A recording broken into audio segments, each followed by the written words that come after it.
Hi friends, today mutton குழம்பு எப்படி செய்யலாம்னு பார்க்கலாம். ஒரு குக்கர் எடுத்துக்கோங்க, அதில் எண்ணெய் ஊற்றிக்குங்க.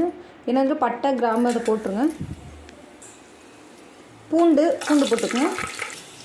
அதே மட்டன் இருக்கிறது, மட்டனை வந்து குக்கரில் போட்டுருங்க. நல்லா அலசி எடுத்துக்கங்க. அதை குக்கரில் போட்டுருங்க.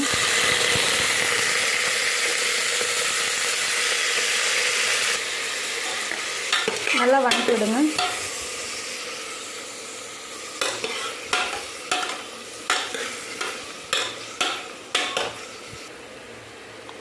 மஞ்சள்தூள் கொஞ்சம் போட்டுக்கோங்க.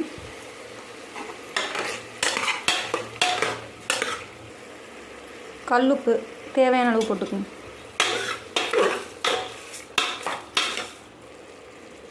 கருவேப்பிலை போட்டுக்கோங்க. தக்காளி ஒரு 3 தக்காளி கட் பண்ணி போட்டுக்கோங்க. தக்காளி போட்டு நல்லா வதக்கி விடுங்க.